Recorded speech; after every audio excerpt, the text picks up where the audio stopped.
여러분 코리아타운이 제일 처음에 어떻게 시작됐는지 여러분 아십니까? 그러니까 이건 저희 버전입니다. LA에 있는 코리아타운이 생기기 전에 하나의 교회가 우리 하나의 교회가 이제 설립이 되어서요. 그 교회를 통해서 이제 점점점 이제 한인이 모이게 되면서 지금의 코리아타운이 됐다고 하는데요. 그 교회가 바로 지금 한인타운 중앙에 자리 잡고 있는 로스앤젤레스 한인 침례교회입니다.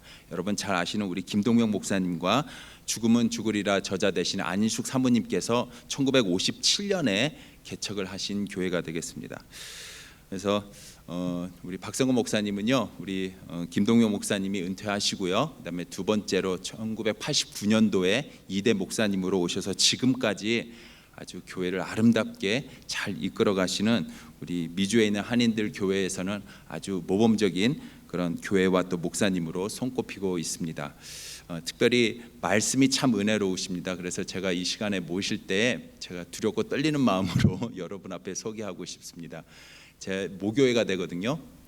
제가 처음에 이제 신학교를 가게 됐을 때에 막연하게 갖고 있었던 마음속의 소원 중에 하나가 뭐였냐면, 언젠가는 제가 담임 목회를 하면은 박 목사님을 꼭 교회 한번 모시고 싶다라는 그런 마음이 있었는데, 드디어 10년 만에 제가 이제 모실 수 있게 되었습니다. 특별히 제가 이렇게 목회를 할 때에 어렵고 힘든 순간이 오거나 아니면은 어떻게 해야 될까, 어떤 결정을 내려야 될 때 항상 제가 어릴 때부터 이렇게 지켜봐 왔던 목사님의 목회와 또 그분의 인품과 또 그분의 말씀을 생각하면서 제가 이렇게 지혜로운 결정을 내릴 수 있었던, 저에게는 아주 중요한 멘토 중에 한 분이 되십니다. 이 시간에 나오셔서 이제 귀한 말씀 오늘 내일 모레 3일 동안 전해 주실 텐데요. 여러분께서 참 많은 하나님의 그 말씀의 은혜 속에 푹 빠지는 그런 귀한 시간이 되기를 간절히 소망합니다.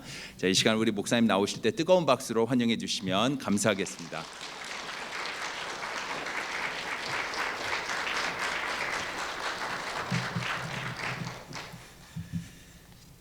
우리 이재영 목사님이 담임으로 섬기시는 이 귀한 교회에 와서 여러분도 만나 뵙고 또 말씀을 나눌 수 있게 돼서 얼마나 감사한지 모르겠습니다.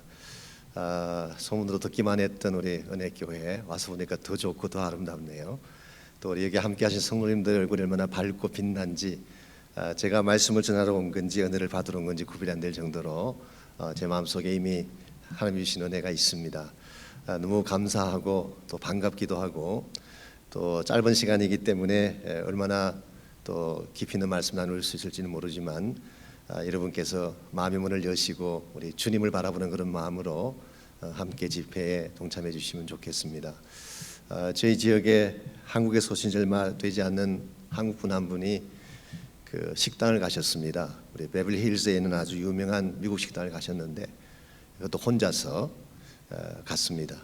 들어갈 때까지는 자신만만하게 들어갔는데 막상 웨이트리스가 그 메뉴판을 가지고 왔습니다. 그걸 들여다보니까 물론 다 영어로 되어 있고 어떤 음식이 무엇인지 도무지 분간이 되지 않습니다.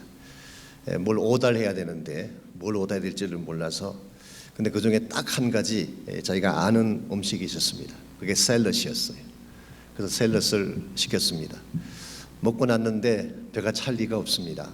그래서 또 한 번 더 오더를 했습니다. 샐러드를 두 번째 시켜서 먹었는데 그래도 still felt hungry, 여전히 배가 차지 않는 것입니다. 세 번째 똑같은 아이템을 또 오더를 했더니 이번에는 웨이트리스가 좀 당황을 했어요. 그러니 이렇게 물었습니다. Are you vegetarian? 당신은 채집주의자이십니까? 그분이 대답하시기를 No, I'm Korean 이라고 대답했다. 우리가 한국인으로 산다고 하는 것이 사실 쉽지 않습니다. 말이 통하지 않는 미국에서 또 문화도 통하지 않고 오랫동안 한국에 젖어 살던 우리들이 미국 땅, 이방 땅에 와서 산다는 것 결코 쉬운 과제는 아닙니다. 그렇지만 또 하나님께서 우리 마음속에 믿음을 주셨기 때문에 믿음을 가지고 비록 우리의 환경은 좀 어렵고 힘들지라도 주님 바라보는 가운데에 어디를 가든지 우리 한국 분들이 자랑스럽게 정착하고 뿌리를 내리고 사는 모습 볼 때 얼마나 감사한지 모르겠습니다. LA 지역만 한인이 많은 줄 알았더니 여기 오니까 또 여기도 우리 교민들이 많으시고 한국분들이 많으셔서 참 제 마음에 큰 기쁨이 있습니다. 우리 리노 지역에 하나님께서 분을 보내신 목적이 있다고 생각하기 때문에 여러분 모두가 주님 안에서 사명을 잘 발견하시고 주님의 뜻을 잘 이룰 수 있는 그런 교회들 또 그런 성도님들 되시면 좋겠습니다. 제가 한번 기도하고 우리 하나님 말씀 나누겠습니다. 하나님, 이 시간 주님의 임재 앞에 모였습니다. 우리 마음을 오직 주님께 집중하게 하시고 또 주께서 말씀하시는 것을 우리의 마음의 문을 열고 잘 듣게 해주셔서 잘 박힌 목과 같이 말씀이 새겨지는 귀한 시간 되게 하여 주시옵소서. 부족한 종을 감추어 주시고 주님의 은혜와 영광만이 나타나는 귀한 시간 되게 하여 주시옵소서. 예수님의 이름으로 기도하옵나이다. 아멘. 우리 하나님 말씀 우리 고린도전서 8장 1절에서 8절까지 같이 읽고 말씀 나누겠습니다. 우리 신약 성경 272페이지. 제가 가진 성경이 옛날 성경이라서 조금 여러분과 다를지 모르지만 여러분 가지신 성경대로 읽으시면 되겠습니다. 우리 8장 1절에서 8절까지 한 절씩 교독합니다. 우상의 제물에 대하여는 우리가 다 지식이 있는 줄을 아나 지식은 교만하게 하며 사랑은 덕을 세우나니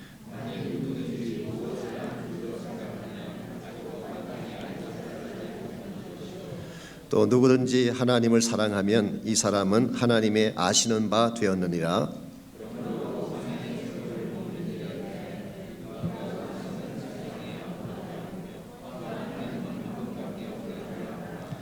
비록 하늘에나 땅에나 신이라 칭하는 자가 있어 많은 신과 많은 주가 있으나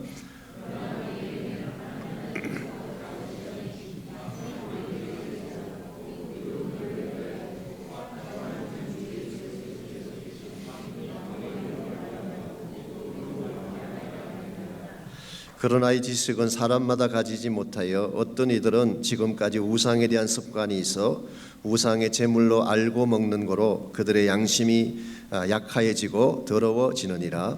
식물은 우리를 하나님 앞에 세우지 못하나니 우리가 먹지 아니하여도 부족함이 없고 먹어도 풍성함이 없으리라.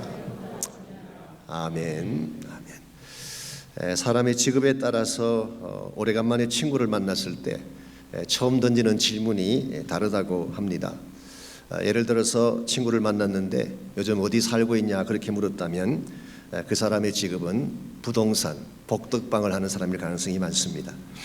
친구를 만났을 때 첫 질문이 몸은 괜찮냐 그렇게 물었다면 그 사람의 직업은 의사일 가능성, 메디컬 닥터일 가능성이 많습니다. 친구를 만났을 때 무슨 옷을 입고 다니냐 그렇게 물었다면 그 사람의 직업은 양복점 주인일 가능성이 많습니다. 내 친구를 만났는데 요즘 와이프는 잘 지내고 있냐 그렇게 물었다면 그 사람의 직업은 제비족일 가능성이 많다고 합니다. 사람들마다 보는 관점이 다르고 관심사가 다르기 때문에 묻는 질문도 달라지게 되는 것입니다. 흔히 나는 사물을 있는 그대로 본다, 나는 객관적인 사람이다 그렇게 이야기를 하지만 실제로는 그럴 수가 없습니다. 우리 모두의 마음속에는 이미 새겨진 생각의 틀, 사고의 틀이 만들어져 있기 때문에 그것을 통해서 사람도 보게 되고 사물도 보고 판단을 하는 것입니다. 그래서 사랑의 안경으로 세상을 보는 사람에게는 세상이 아름답게 보입니다. 그러나 물질적인 안경을 가지고 세상을 보게 되면 온 세상이 비즈니스의 대상으로 보일 것입니다. 그러나 신앙의 안목으로 세상을 보게 된다면 곳곳에서 일하고 계시는 하나님의 손길을 보게 될 것입니다. 이와 같이 우리 마음속에 이미 새겨져 있는 생각의 프레임, 이것을 우리가 패러다임이라고 부르기도 하고 혹은 고정관념의 틀이라고 부르기도 합니다. 오늘 많은 사람들이 변화를 원하는데 참된 변화가 일어나려면 내 마음속에 이미 새겨져 있던 생각의 틀이 깨어지고 이것이 바뀌어져야지 진정한 변화가 시작이 되는 것입니다. 흔히 문제가 생기면 외적인 것을 가지고 문제를 핸들하려고 합니다. 그러나 그것만으로 절대로 문제가 처리되지 않습니다. 예컨대 가정의 위기가 찾아왔습니다. 가구의 위치를 좀 바꾼다든가 페인트 칠을 한다고 해서 가정의 위기가 해결되겠습니까? 이 남편과 아내의 근본적인 마음의 문제를 풀어야지 위기가 해결되는 것입니다. 이런 측면에서 진정한 변화, 진정한 새로운 삶을 경험하기를 원한다면 내 마음의 근본이 바뀌어져야 되는 것입니다. 그래서 로마서 12장 2절에서 사도 바울은 이렇게 권면합니다. 너희는 이 세대를 본받지 말고 오직 마음을 새롭게 함으로 변화를 받아 하나님의 선하시고 온전하시고 기뻐하시고 온전하신 뜻이 무엇인지 분별하도록 하라고 했습니다. 너희들의 마음을 새롭게 함으로 변화를 받아. 이런 측면에서 우리의 마음이 바뀌어지고 내 생각의 틀이 변화되는 것은 모든 변화의 첫 출발점이라고 부를 수가 있겠습니다.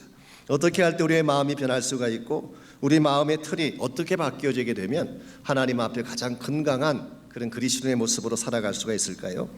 오늘 같이 봉독한 이 본문에 보시게 되면 마음의 틀, 생각의 틀과 관련된 좋은 예 하나가 기록이 되어 있습니다. 같이 이 말씀 자체는 우상 앞에 놓였던 재물을 먹는 이슈를 다루는 말씀이죠. 그러나 이것을 통해서 우리 생각이 얼마나 중요한가라고 하는 것을 오늘 사도 바울은 여러분과 저에게 잘 보여주고 있습니다. 아신 대로 고린도전서라는 이 성경은 고린도 지역에 세워진 교회에 보낸 편지 아닙니까? 고린도 지역은 아가야의 수도로서 항구 도시였습니다. 그래서 교역이 많고 사람들이 많이 왕래하고 그러다 보니까 물질적인 부도 가지고 있는 그런 상업 중심의 도시였죠.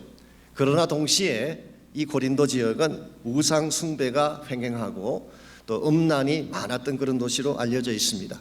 고린도 지역 한가운데에 아프로다이트라고 하는 신전이 세워져 있어서 그 신전을 섬기는 여사제들, 우리가 좋게 말해서 여사제지만 사실은 템플 프라스티튜트, 그 신전을 섬기는 아주 음란한 그런 여자분들이 1000명 이상이 거기에 종사했다고 알려져 있습니다. 그러므로 각양각색의 많은 죄악들을 만들어내게 되고, 그리고 고린도 지역의 곳곳에 산당이 세워져 있어서 우상을 섬기는 재단들이 만들어져 있었습니다.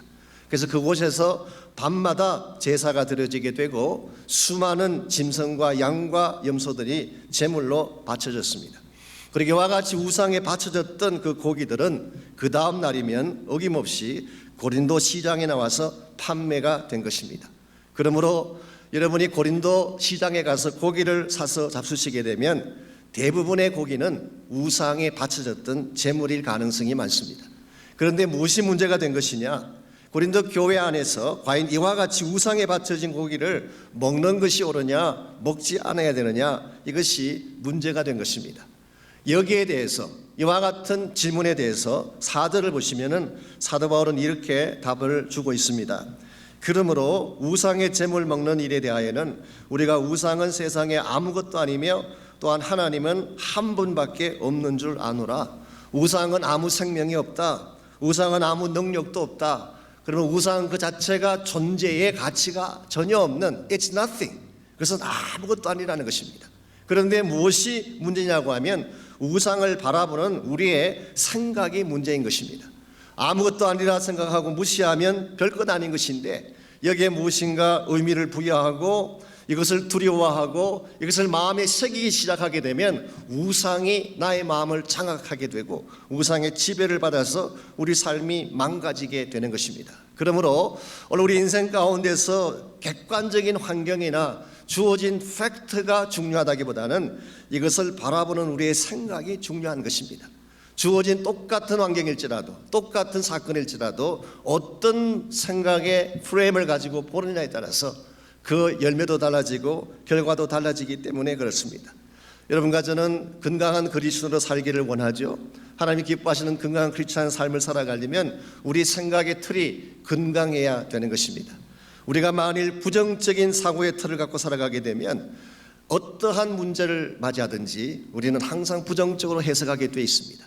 이 부정적인 생각의 틀에 잡혀 있는 사람은 무엇을 주어도 행복할 수가 없습니다. 모든 것을 삐딱한 시각으로 보기 때문에 불신앙적인 시각에 불신앙적인 생각에 사로잡혀 있는 사람은 하나님이 어떤 기적을 베풀어 주셔도 받아들이지가 않습니다. 왜냐하면 이미 불신앙이라고 하는 마음의 틀이 내 앞을 가로막고 있기 때문에 무엇을 보여주셔도 어떤 찬란한 기적을 행해 주셔도 그것이 내 심령 속에 파고들어오지 못하는 것입니다. 그러므로 우리가 정말 건강하고 하나님의 기뻐하실 열매가 있는 그리스도로 살아가기를 원한다면 내 마음의 근본 틀이 바뀌어져야 되는 것입니다.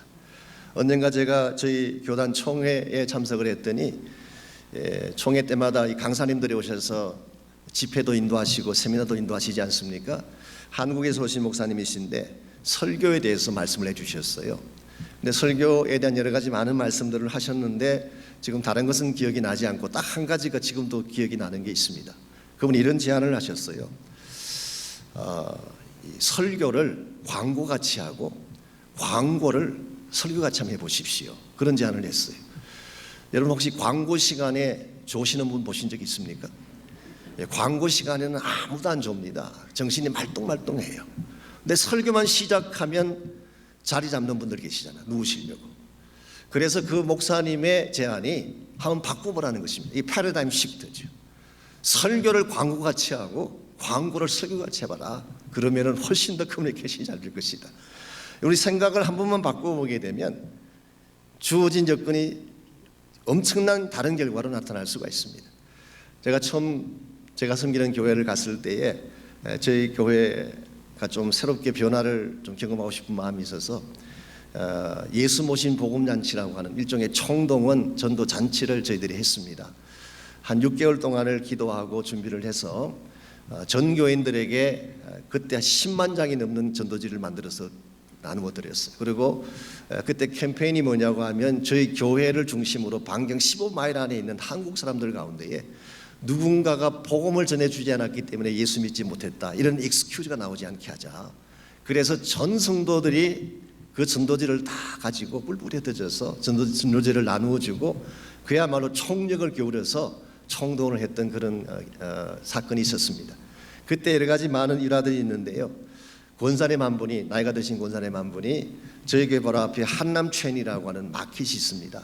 그 마켓 앞에 가셔서 아침부터 저녁까지 전도지를 나눠주시느라 하셨어요.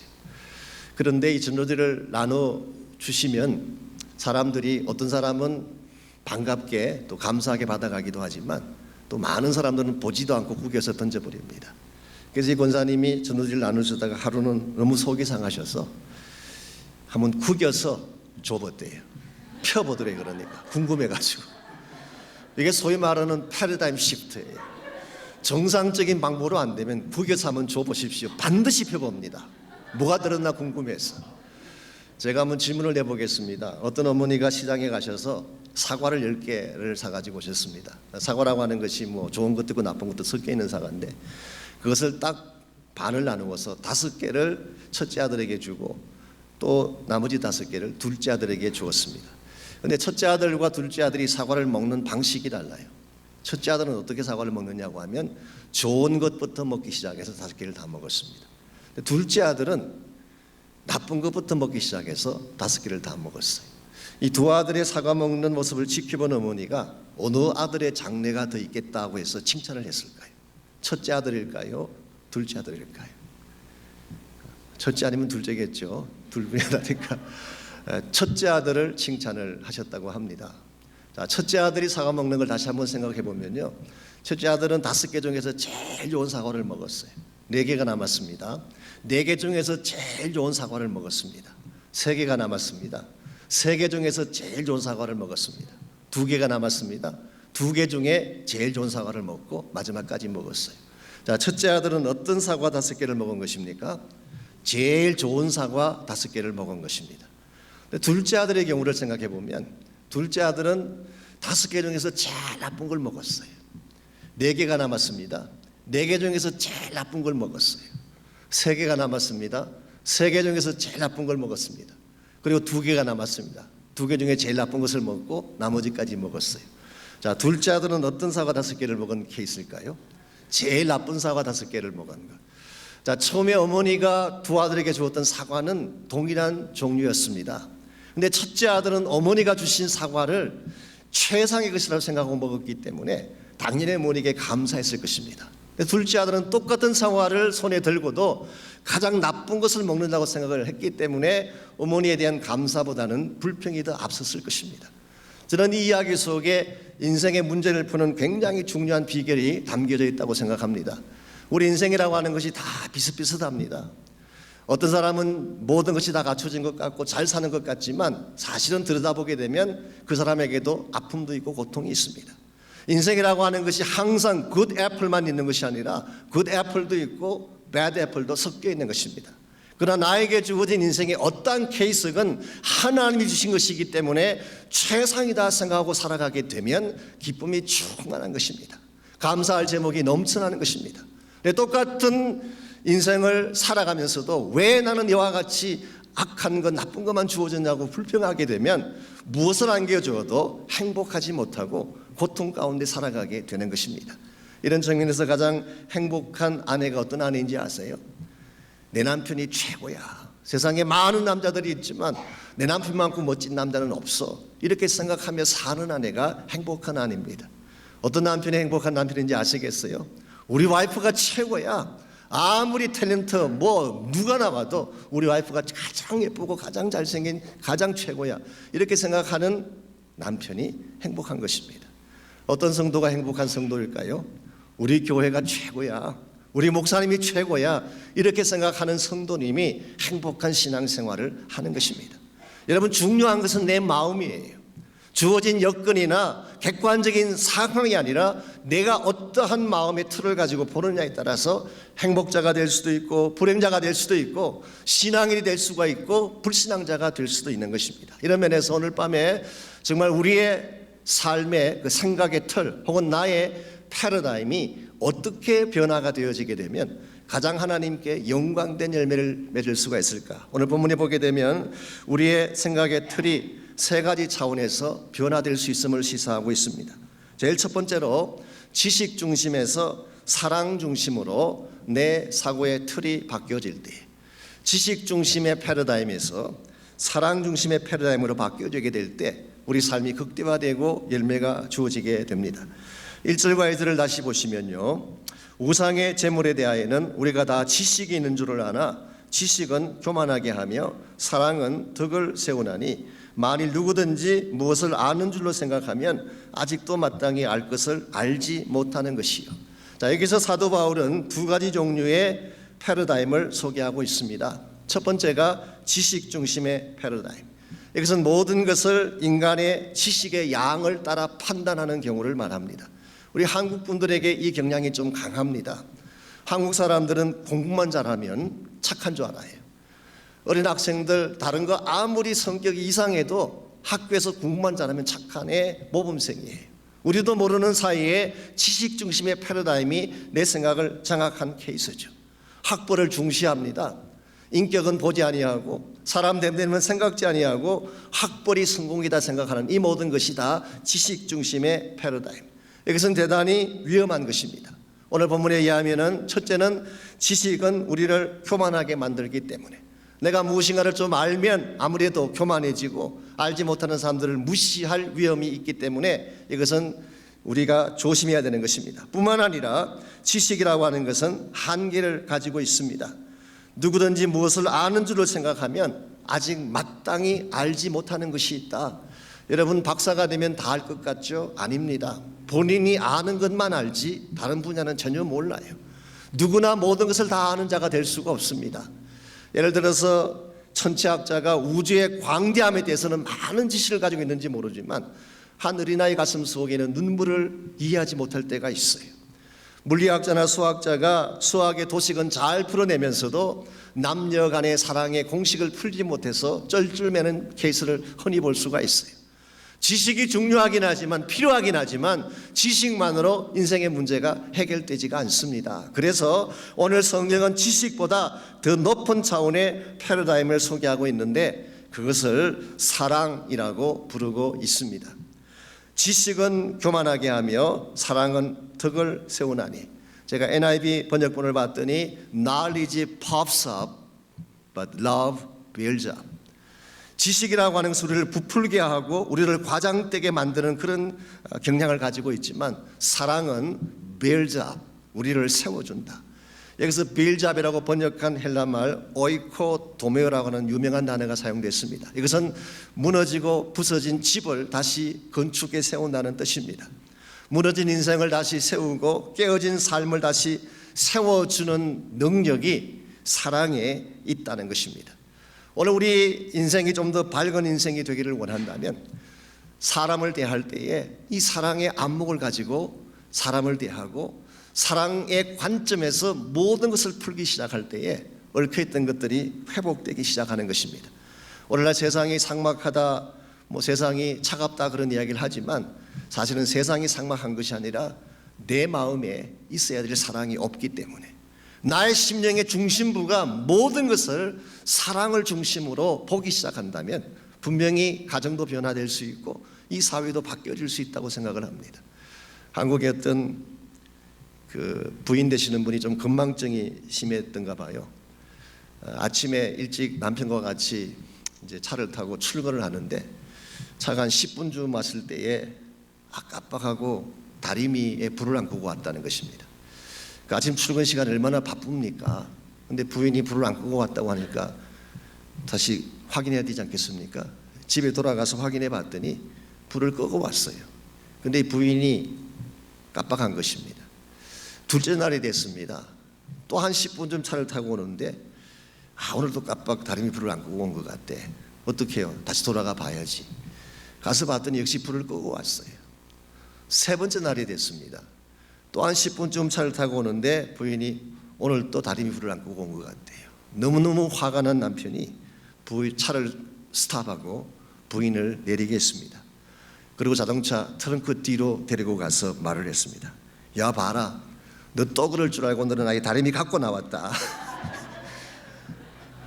오늘 우리는 누군가가 잘못을 범하면 용서하기보다는 복수하려고 하는 마음, 갚아줘야지 내 마음이 시원케 되는 심령, 이 우리 모두가 가지고 있는 우리의 네이처예요. 우리의 마음의 중심이 사랑으로 가득 차 있지 아니하고 따지고 갚아주고 복수하는 마음으로 가득 차 있기 때문에 아무리 관계를 좋게 하려고 해도 풀리지 않는 것입니다. 저희가 섬기는 교회에서 거의 멀지 않는 곳에 그 오션사이드 커뮤니티 철치라고 하는 교회가 있습니다. 그 교회의 담임 목사님이 저스틴 월즈라는 목사님이신데 이분이 한 분은 그 어떤 잡지에 글을 기고한 것을 제가 읽은 적이 있습니다. 그 교회가 아주 오래된 전통적인 교회였습니다. 건물도 참 아름답고 수백 장의 그 스테인드 글래스로 장식이 되어 있는 그런 멋진 교회당이었습니다. 그런데 무슨 연유인지 모르지만 교회가 성장하지를 않는 것입니다. 그래서 담임 목사님이 평소에 늘 하신 말씀이 Our church has been invisible. 우리 교회는 누구의 그 주목도 끌지 못하는 invisible한, 눈에 보이지 않는 교회와 같다. 그렇게 표현했던 교회였습니다. 그런데 어느 날 사건 하나가 터졌어요. 아침에 교회에 출근을 해봤더니 그 멋진 스테인드 글래스 75장이 박살이 나 있는 것입니다. 누군가가 돌을 던져서 깨뜨린 것이죠. 도대체 누가 이런 일을 했는가 수소문해서 알아본 결과 2명의 아이가 붙잡혔습니다. 9살 난 아이, 12살 난 아이. 근데 대화를 해보니까 결손가정 아이들이 부모들이 없는 가운데 허탈한 가운데 사는 그런 아이들이었습니다. 이 사실을 알게 된 그 웰즈 목사님이 두 아이들을 경찰서로 보내는 대신에 아이들을 데리고 가서 좋은 식당에 데리고 가서 맛있는 점심을 대접을 했습니다. 그리고 마침 그때가 그 교회가 창립 기념하는 집회를 준비하는 때였기 때문에 집회 안내 전단지를 그 아이들에게 부탁을 했어요. 너희들이 좀 이걸 돌려주지 않겠느냐. 그랬더니 아이들이 신이 났습니다. 자기들을 보라지 않고 점심을 사준 것도 이건 보통 일이 아닌데 지금까지 누구도 자기들을 인정해 주지 않았는데 그래도 자기들을 인정해서 자기들에게 이 전도지를 나누라고 하는 부탁을 했다는 이 사실에 그들은 굉장히 흥분했어요. 그래서 이 아이들이 약 1,000집을 돌아다니면서 누가 시킨 것도 아닌데 이렇게 말을 했습니다. 저희들이 그 교회 유리창을 깨뜨린 아이들입니다. 한번 꼭 와서 보십시오. 그랬더니 사람들이 궁금해서 그 집회 때 엄청나게 많은 사람들이 몰려왔어요. 그 부흥 집회가 성황리의 끝을 맺게 되고 인비저블 철치가 비저블 철치로 바뀌었다고 하는 그런 일화였습니다. 아이들을 징벌했더라면 책벌했더라면 그것으로 끝날 뻔했는데 사랑으로 세워주니까 창조적 역사가 일어난 것입니다. 이것이 바로 사랑이 가지고 있는 파워예요. 그래서 고린도전서 13장에서 바울은 내가 사람의 방언과 천사의 말을 할지라도 나에게 예언하는 능이 있어 모든 비밀 모든 지식을 다 풀고 또 산을 옮길 만한 믿음이 나에게 있을지라도 또 내게 있는 모든 것으로 구제하고 심지어 내 몸까지 불사르게 내어줄지라도 무엇이 없으면 사랑이 없으면 내가 아무것도 아니에요. 이것을 언젠가 릭 와린 목사님이 이렇게 풀어서 설교하시는 것을 들은 적이 있습니다. No matter what I say, no matter what I believe, no matter what I do, without love, I am bankrupt. 내가 무슨 말을 할지라도, 아무리 아름다운 말을 할지라도, 내가 어떤 신앙을 가지고 있을지라도, 그리고 내가 어떠한 행동을 할지라도 사랑이 없는 인생은 파산한 인생과 같다. 여러분들, 하나님은 여러분과 저에게 이 사랑을 선물로 주셨어요. 우리가 잘났기 때문에 사랑을 선물로 주신 것이 아니라 우리가 가장 악할 때에 하나님이 먼저 우리를 사랑하심으로 사랑의 선물을 주셨습니다. 로마서 5장 8절 말씀 보십시오. 우리가 아직 죄인 되었을 때에 그리스도께서 우리 죄를 위하여 십자가상에서 돌아가심으로 하늘 아버지의 우리에 대한 사랑을 확정하셨느니라. 하나님 아버지의 사랑이 언제 확정됐다고요? 내가 잘났을 때가 아닙니다. 내가 인생의 최정상에 있을 때가 아닙니다. 내가 도덕적으로 인격적으로 최상의 인격 가운데 있을 때가 아니라 내가 아직 죄인일 때, 내가 아직 못났을 때, 가장 처참한 꼴짝에 처해 있을 때에, 이때 하나님이 우리를 사랑하셔서 예수 그리스도를 십자가에 달려 돌아가시게 하심으로 그 사랑을 영어 번역은 demonstrate 했다. 우리에게 다 보여주셨다. 이게 하나님의 사랑입니다. 우리 사랑을 받은 자들이기 때문에 우리도 마땅히 사랑을 실천해야 되는 것입니다. 우리 모두는 이 사실을 사실 알고 있습니다. 여러분이 사랑해야 된다는 건 모르고 계시나요? 몰라서 사랑하지 않는 것입니까? 알고 있어요. 그런데도 잘 안 되는 것이 사랑입니다. 사람들을 보게 되면 자꾸 약점이 보여요. 못난 면들이 보여요. 사랑해야 된다는 걸 알고 있지만 교회 와서까지도 자꾸 사람들을 차별하게 되고 사랑을 주는 것이 아니라 상처를 남겨주는 이러한 우리의 모습을 발견할 때가 많습니다. 원인이 뭔지 아십니까? 우리의 본성 때문이에요. 우린 처음부터 우리의 네이처 자체가 sinful nature이기 때문에, 죄성을 가지고 있는 악한 본성을 가지고 있기 때문에 우리 안에 선한 것이 없잖아요. 우리 안에는 선한 것이 없습니다. 그렇기 때문에 우리는 본질적으로 누구를 만나면 비판하게 돼 있어요. 약점을 찾게 돼 있어요. 그리고 그 사람을 상처를 안겨주지 상처를 치료하려는 마음이 우리에게 없습니다. 그러므로 이와 같이 완악하고 악한 우리의 본성을 바꾸지 아니하면 참된 의미의 사랑을 실천할 수가 없습니다. 과연 이와 같이 신풀한 사랑할 수 없는 우리의 본성을 무엇이 누가 바꿔줄 수가 있을까요? 우리의 힘만으로는 되지 않습니다. 성령께서 함께 하시면 그때 변화를 경험할 수가 있습니다. 시카고에서 목회하시는 어떤 목사님 한 분이, 물론 미국 목사님입니다, 아주 이상적인 목회를 하겠다고 생각을 했습니다. 그래서 이 백인과 흑인이 피부 색깔에 상관없이 함께 어우러지는 그런 교회를 만들자. 그래서 교회 모든 프로그램도 그게 맞도록 고치고, 예배 스타일도 그렇게 고치고, 뭐 사역 구조나 교제하는 모든 것도 다 그렇게 바꾸었습니다. 그렇게 했더니 어른들은 잘 적응을 해요. 처세에 능하니까 잘 적응을 하는데 이 아이들이 잘 안 됐습니다. 아이들은 정직하니까 자기를 느끼는 걸 그대로 표현하다 보니까 아이들은 이게 적응이 잘 안 됐어요. 한 번은 주일날 교회 버스에 학생들을 태우는데 그 주일학교의 그 반장격에 해당하는 사람이 그 학생들을 태우는데 한쪽 편에는 백인 학생들을 태우고 또 다른 한쪽에는 흑인 학생들을 태웠습니다. 이것을 지켜본 선생님이 굉장히 속이 상하셨대요. 그래서 학생들을 교육을 시킬 생각으로 백인 아이들에게 질문을 냈습니다. 너희들 피부 색깔이 무슨 색이냐 그랬더니 흰색이요 그래요.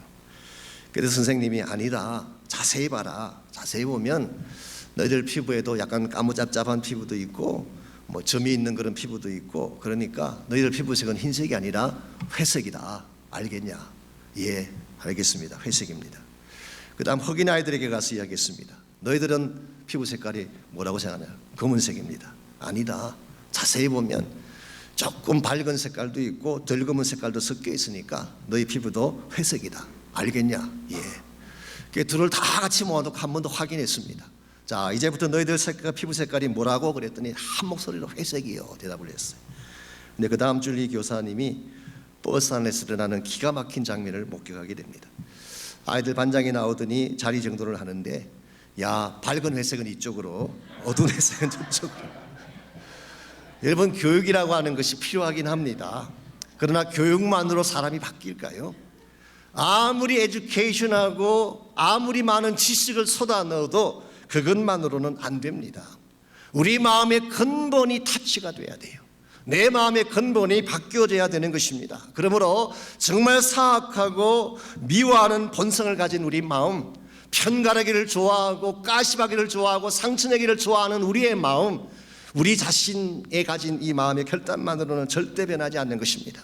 그러나 로마서 5장 5절에 기록된 것처럼 우리의 소망이 부끄럽지 아니함은 우리에게 주신 성령으로 말미암아 하나님의 사랑이 우리 마음에 부음바 됨이니, The love of God poured into our heart. 하나님의 사랑이 poured into our heart through the Holy Spirit. 성령으로 말미암아 하나님의 사랑이 우리 마음속에 부음바 되어지면 그때 사랑할 수 없는 자를 사랑하는 것입니다. 그때 용서할 수 없는 자를 용서하는 것입니다. 그때 우리의 심령이 바뀌어지게 되고 생각이 바뀌어져서 참 그리스도인다운 열매를 맺게 되는 것입니다. 그러므로 저는 이날 밤 여러분의 마음속에 어떠한 분한 마음이나 상처나 혹은 복수하는 마음을 가지고 나오셨을지라도 오늘 밤 성령께서 여러분의 심령을 타치하시기를 주의 이름으로 축원합니다. 변화되어지기를 바랍니다. 그래서 정말 나의 생각이, 나의 마음의 근본이 지식을 따지는 지식 중심에서 사랑 중심으로 바뀌어져야 됩니다. 두 번째로 물질 중심에서 생명 중심으로 바뀌어질 때, 그때 우리의 삶이 하나님 앞에 열매를 맺을 수가 있습니다. 오늘 본문에 나타난 고린도 교회의 문제가 비인격적인 우상에 너무 많은 관심을 두었다는 것 아니겠습니까? 우상이라고 하는 것이 따지고 보면 돌덩어리에 불과한 것입니다. 혹은 나무 조각이든지 쇠붙이에 불과한 것입니다. 그런데 여기에다가, 즉 쉽게 말하면 물질이죠, 물질로 구성되는 이 우상에다가 무엇인가 가치를 부여하고 그것을 쫓아다니게 되면 우리 인생은 점점 망가질 수밖에 없습니다. 그러므로 이 물질 중심의 나의 생각이 생명 중심으로 바뀌어질 때, 그때 우리 삶의 열매가 달라지게 되는 것입니다. 여러분과 제가 미국에서 생활을 하고 있습니다만은 사실 미국 생활의 문제점 중에 하나가 돈이면 다 된다고 하는 사고방식입니다. 그래서 우리는 물질 중심의 사상에 우리도 모르는 가운데 젖어 있어요. 미국에 가서 성공했다는 사람들의 대다수 이야기는 돈 번 이야기입니다. 물질을 가진 것. 한국 사회도 비슷하지 않습니까? 돈 많은 자가 성공자예요. 성공자에 대한 이름이나 심지어 교회에서 간증할 때도 성공자를 이야기할 때 보면 대부분이 돈 많이 번 사람. 우리도 모르는 가운데 물질 중심의 패러다임에 젖어 있는 것입니다. 그러다 보니까 생명을 경시하고 물질을 우상시하는 이런 현상이 사회 곳곳에서 일어나고 있습니다. 2년 전에 일어난 사건이지만 우리 모두가 알고 있잖아요. 세월호가 침몰한 사건. 모든 국민이 다 분노했지 않습니까? 왜 분노했을까요? 배 한 척이 무너졌다고 분노한 게 아닙니다. 뻔히 알면서도, 복원력이 없어서 한번 기울면 돌아갈 수 없다는 사실을 뻔히 알면서도, 사람들을 많이 태우게 되면 이 배가 뒤집어질 수 있다는 사실을 뻔히 알면서도 좀 더 돈 벌기 위해서, 생명이야 죽건 살건 생각하지 아니하고 좀 더 많은 돈을 벌기 위해서 그 더러운 상혼을 행사한 그것 때문에 우리 모두가 마음 상해하고 분노하지 않았습니까? 여러분, 이걸 벗어나야 돼요. 한국 교회도 마찬가지고 우리 개인도 마찬가지입니다. 너무나 우리는 자본주의적인 물질 중심적인 삶에 젖어 있다 보니까 생명의 소중함을 깨닫지 못하고 삽니다. 그런데 예수님의 경우는 달랐습니다. 복음서에 보게 되면 너희가 온 천하를 얻고도 내 목숨을 잃게 되면 그것이 너에게 무슨 의미가 있겠느냐. 우리가 온 천하를 얻을 수 없습니다. 무슨 수로 얻겠어요.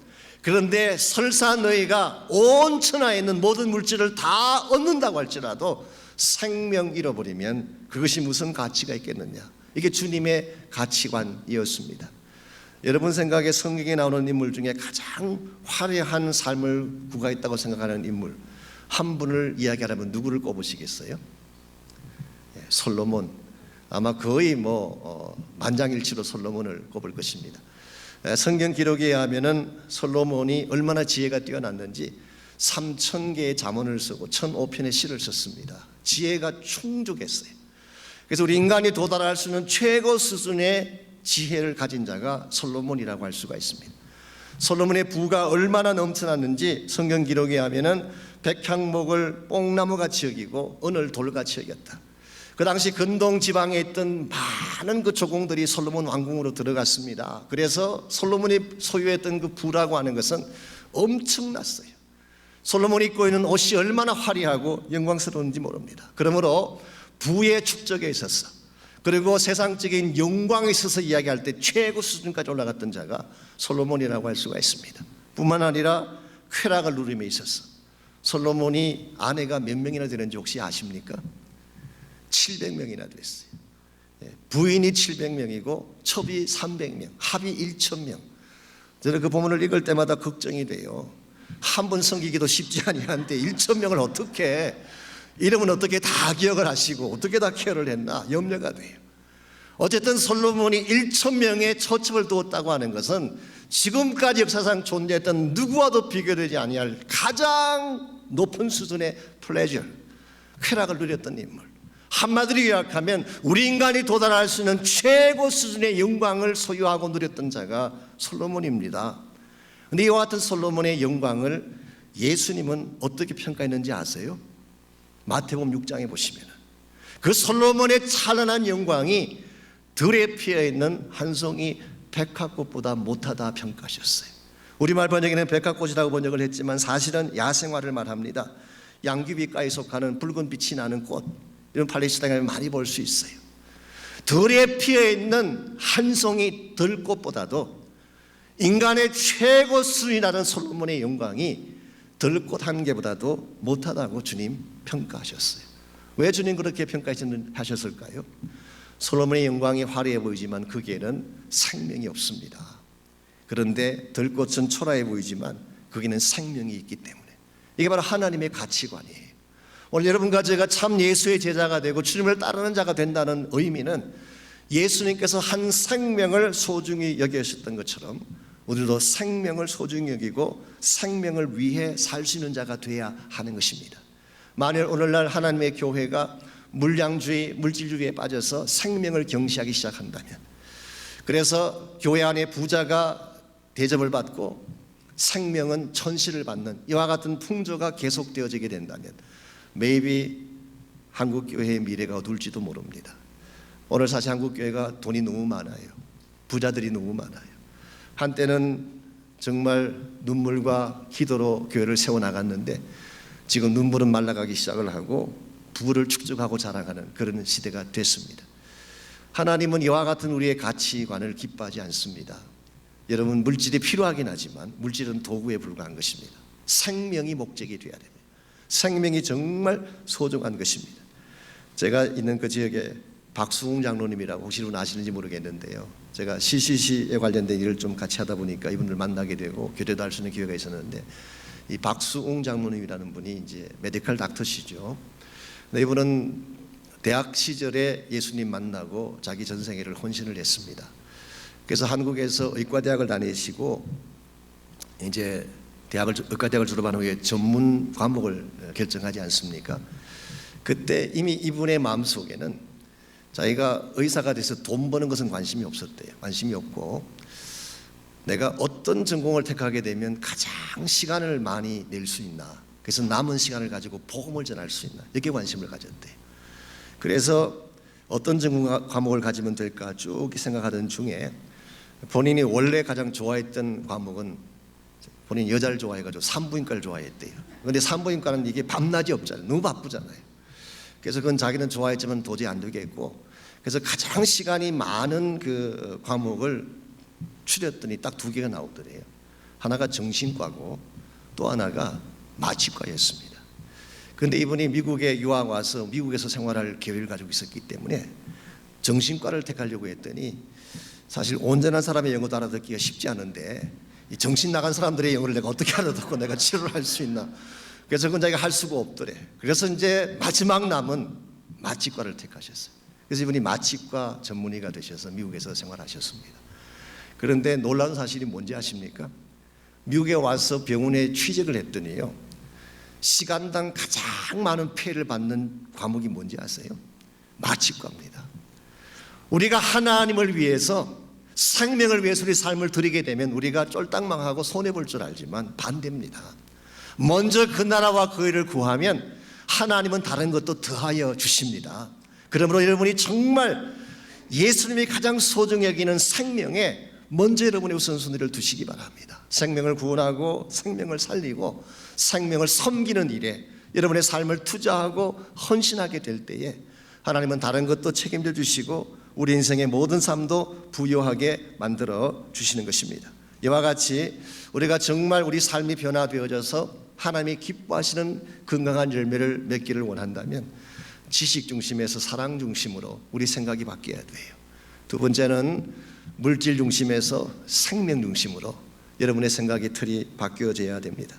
마지막 세 번째로 정말 우리가 변화를 경험하려면 자기 중심에서 그리스도 중심으로, 자기 중심에서 그리스도 중심으로 패러다임이 바뀌어질 때에 진정한 열매를 맺을 수가 있습니다.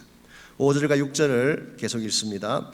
비록 하늘에나 땅에나 신이라 칭하는 자가 있어 많은 신과 많은 주가 있으나 그러나 우리에게는 한 하나님 곧 아버지가 계시니 만물이 그에게서 났고 우리도 그를 위하며 또 한 주 예수 그리스도께서 계시니 만물이 그로 말미암고 우리도 그로 말미암았느니라.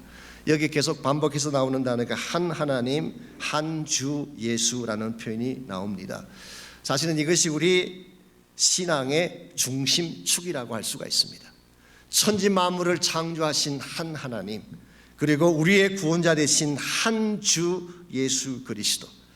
여러분, 우리가 세상을 보는 관점이 사람에 따라 다를 수 있고 다양할 수가 있을 것입니다만은, 그러나 우리 그리스도인의 눈은 궁극적으로 예수 그리스도를 통해 보아야 합니다. 왜냐하면 그분이 우리의 절대적 패러다임이 되기 때문에.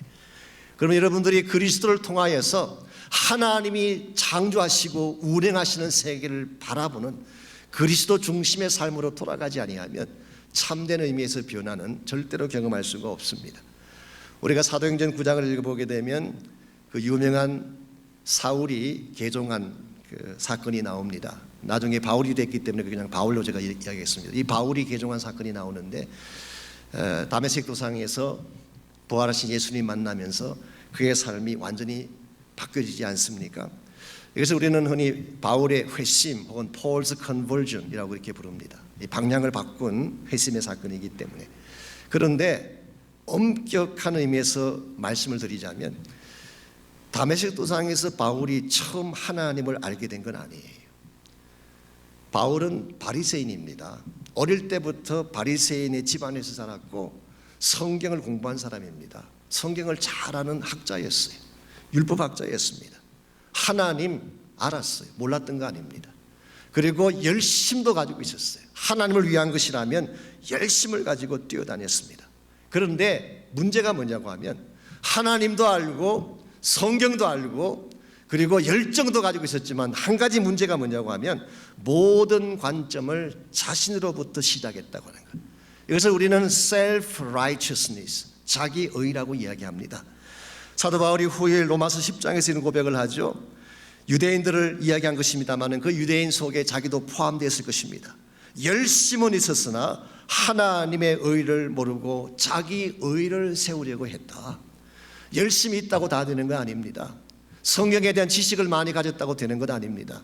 하나님에 관해서 안다고 되는 것이 아니라 근본 출발점이 자기 중심이 되어지게 되면 그런 굉장히 깊은 신앙으로 들은 것 같지만 사실은 자기 의를 이루기 위한 삶을 산 거예요. 그래서 모든 것이 자기 중심이에요.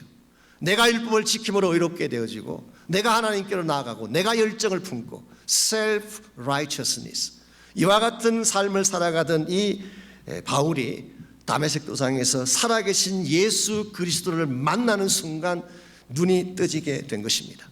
예수님 만나고 봤더니 그분이 바로 구속사의 주인공이었어요. 예수님 만나고 봤더니 그분이 바로 창조자 하나님이셨어요. 예수님 만나고 봤더니 바로 그분이 내 인생의 모든 것을 다스리고 주관하시는 하나님 자신인 것을 알게 된 것입니다. 그래서 그가 예수 그리스도를 만나고 예수님 안에 있는 하나님의 구속사와 하나님의 모든 비밀과 계획을 다 알게 되는 그 순간, 그럼 비로소 변화가 일어나기 시작한 것입니다. 자기 중심에서 그리스도 중심으로 이 예수님을 만나고 났더니 얼마나 그가 그동안 세웠던 자기의 의가 초라한 것인지를 깨닫게 되고, 죄인인 것을 고백하게 되고, 시간이 흐르면 흐를수록 점점 나는 죽고 그리스도가 살아나서 궁극적으로는 not me but Christ, 내가 아니요 그리스도임을 고백하게 되는, 이것이 진정한 차원의 변화인 것입니다. 오늘 많은 사람들이 교회를 다닙니다. 하나님에 관해서 알고 있어요.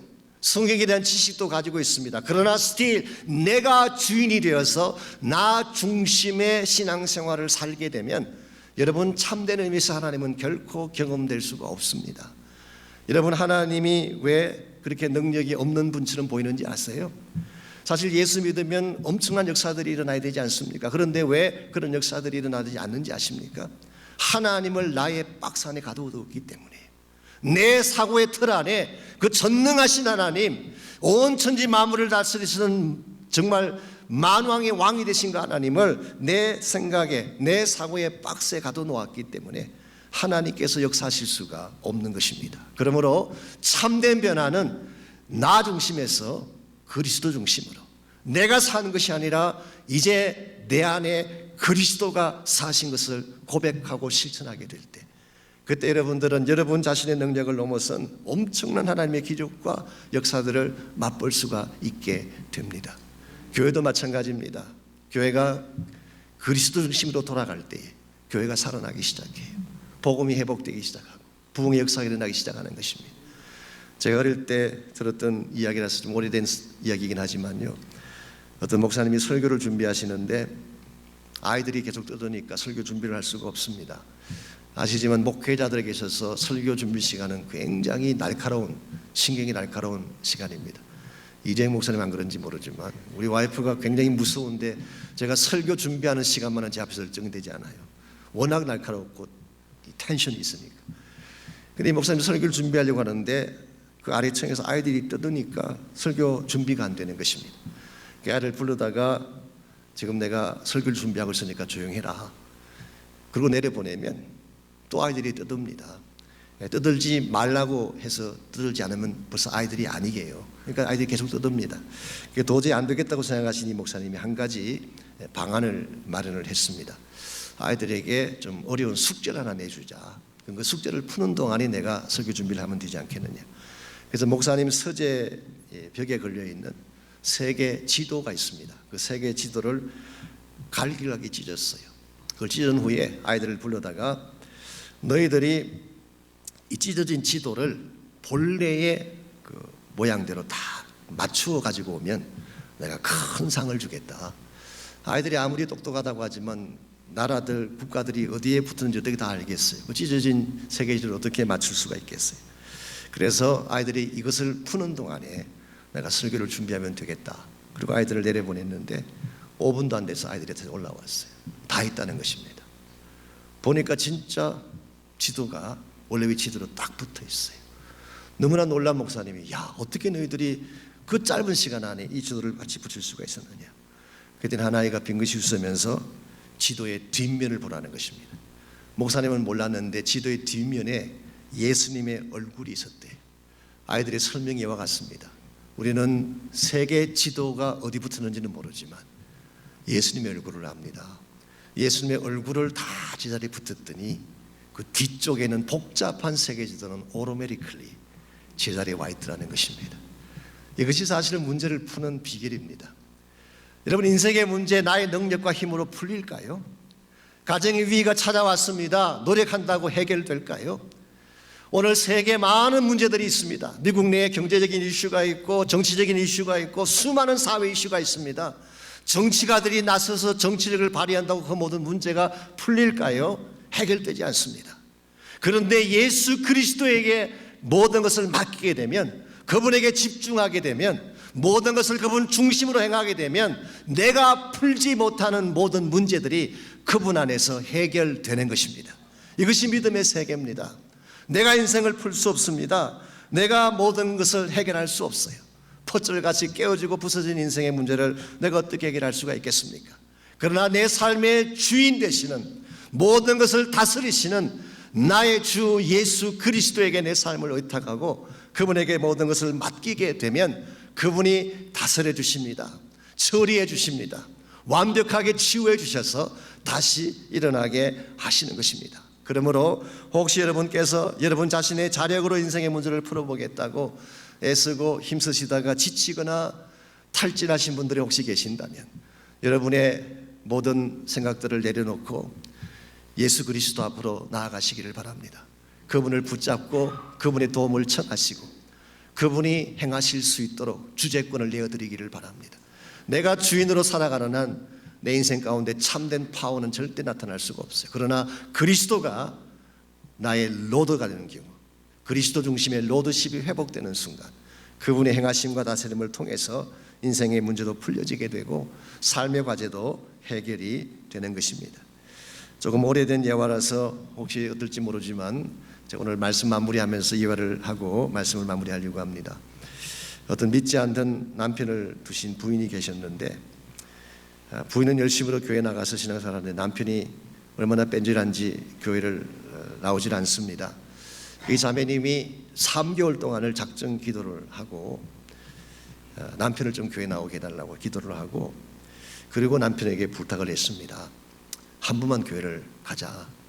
근데 남편도 부인이 자기 때문에 3개월 동안 밥도 걸러가면서 기도하는 걸 알기 때문에 부인의 그 말에 수긍을 했습니다. 그래, 내가 당신이 그렇게 원하니까 딱 한 번 내가 교회를 간다. 그런데 가보고 목사님 설교를 들어본 후에 마음에 들면 계속 교회를 나가겠지만 그렇지 않으면 이걸로 끝이다. 사실 굉장히 불리한 그런 조건이죠. 그렇지만 이 자매님 입장에서는 달리 방법이 없기 때문에 불리한 조건임을 알면서도 그걸 억셉트하고 교회로 같이 갔습니다. 교회를 가는 도중에 가슴이 조마조마합니다. 평소에 목사님께서 설교를 잘 하시지만 또 설교를 하다 보면 죽을 쓰는 날도 있고 별의별 날이 다 있잖아요. 근데 오늘 이게 설교를 잘해야 될 텐데 어떡하나 그러고 조마조마한 가운데 교회에 도착을 해서 주보를 딱 먼저 펴봤습니다. 펴봤더니 그날따라 설교 본문이 창세기 5장 1절 이하에 나오는 족보 이야기입니다. 아담 자손의 계보가 이러하니라. 아담이 셋을 낳은 후 800년을 살다가 930세를 향수하고 죽었더라. 그리고 6절 이하부터 누가 누구를 낳고 죽고 이것밖에 없어요. 그 본문을 보는 순간 자매님 마음이 굉장히 실망이 됐습니다. 그토록 오랫동안 기도를 하고 사정사정해서 데려왔는데 하필이면 남편 데려오는 날 이 본문 가지고 설교할 일이 무엇이라 그렇게 생각하고 굉장히 실망을 했습니다. 어쨌든 예배를 드리는 둥 마는 둥 하고 집으로 돌아왔습니다. 이제는 뭐 끝났다고 생각한 거죠. 근데 그 다음 주일 아침이 됐는데 남편이 평소보다 일찍 일어나서 옷을 갈아입습니다. 어한 표정을 가지고 보는 부인에게 아니 당신 왜 그러냐고, 교회 안 갈 거냐고. 이 부인의 입장에서는 굉장히 궁금했어요. 왜 교회를 가게 됐는지. 그러나 차마 물어볼 수가 없습니다. 그냥 잘못 건드렸다가 긁어부스럼 만드는 식으로 또 딴소리가 만드니까 그래서 그냥 아무 말하고 교회를 갔어요. 한 주 정도 봐주는가 보다 생각했습니다. 그 다음 주일이 됐는데 또 아침 일찍 일어나더니 옷을 갈아입고 교회를 가자고 합니다. 두 번째 주도 궁금하지만 그냥 따라갔어요. 세 번째 주가 됐는데 또 아침 일찍 일어나서 교회를 가자고 합니다. 여러분, 여자분의 속성상 3주 동안을 궁금한 것을 그냥 지나간다는 게 있을 수가 없어요. 그래서 죽이 되건 밥이 되건 물어보자. 그래서 당신이 어떻게 해서 교회를 나가기로 결정하게 됐냐 물었어요. 그랬더니 남편이 답하기를 그야 창세기 5장 말씀 때문이지. 그리고 설명을 합니다. 솔직히 자신은 그날 처음으로 교회를 갔기 때문에 목사님이 하시는 말씀이 뭔지 하나도 이해 못했대요. 아무것도 귀에 들어오지 않더래요. 그런데 반복적으로 귀에 계속 들어오는 말이 누가 낳고 죽고 태어나면 죽고 태어나면 죽고, 자기는 그 말에 충격을 받았다는 거예요. 인생이라는 것이 한번 태어나면 반드시 죽는 날이 있구나. 한번 태어나면 반드시 죽는 날이 있다면 나에게도 시작이 있고 죽음이 있는 것이라면 이 모든 것을 만드신 분이 계시지 않겠느냐. 내 인생에 죽음이 오기 전에 나의 구원자를 내가 만나야 되겠다. 그런 마음이 들어서 교회를 다니고 신앙생활 하기로 결정을 했다는 것입니다. 사랑하는 형제자매 여러분, 우리 생각과 달라도 여러분 당황하지 마십시오. 하나님의 길이 언제나 옳습니다. 내가 정말 믿음으로 하나님께 맡기고 기도했다면 어떠한 상황이 벌어져도 당황할 필요 없습니다. 하나님이 합력하여 선을 이룰 것이기 때문에 내가 생각지 못한 방법으로 기적을 행하시고 내가 풀 수 없는 방법으로 인생을 풀어가시는 분이 하나님이시기 때문에 내 자아에 묶여 살지 아니하고 그리스도에게 모든 것을 다 맡겨서 그분이 주권자가 되게 하시고 그분이 여러분 인생의 주인이 되게 하시기 바랍니다. 그때 여러분의 삶의 변화가 일어나고 진정한 의미에서 크리스찬 삶의 파워가 나타나기 시작하는 것입니다. 여러분들은 지금까지 어떠한 패러다임으로 어떠한 생각의 틀 가운데 살아오셨습니까? 혹시 지식이면 다라고 하는, 학식이면 다라고 하는 이와 같은 지식 중심에 사로잡혀 살아왔다면 이제 지식보다 더 소중한 것이 사랑임을 깨닫고 사랑 앞으로 돌아오시기를 바랍니다. 물질 중심에 젖어 살아왔다면 물질은 수단이고 방법일 뿐이지 물질은 절대로 우리의 목적이 될 수가 없습니다. 생명을 위해 사는 여러분 되시기 바랍니다. 그리고 나 중심적으로 내가 인생의 주인 되어서 예수를 믿는다고 말만 하지 내가 모든 것을 결정한 가운데 살아왔다면 나를 죽이고 예수 그리스도에게 여러분의 모든 삶의 주권을 다 내어드려서 그리스도 중심으로 살아가시기를 바랍니다. 여러분, 참된 변화는 환경에서 시작하는 것이 아닙니다. 주변이 바뀌고 여건이 바뀐다고 삶이 행복해지는 거 아니에요. 내가 변해야 되는 것입니다. 내 마음이 바뀌어야 되는 것입니다. 내 마음의 중심이 바뀌게 되면 가정도 변하게 되고 공동체도 변하게 되고 이 땅도 변화될 수가 있습니다. 그러므로 참된 변화는 내 안에서 시작된다는 사실을 기억하고 내 마음의 중심에 사랑을 담고 생명을 사모하고 예수 그리스도를 주권자로 삼고 살아가셔서 승리하신 여러분 모두 되시기 바랍니다. 기도하겠습니다. 하나님, 참으로 나의 마음의 완악함과 또 내 마음의 죄악됨을 고백하지 아니할 수가 없습니다. 내 안에 선한 것이 없음을 고백합니다.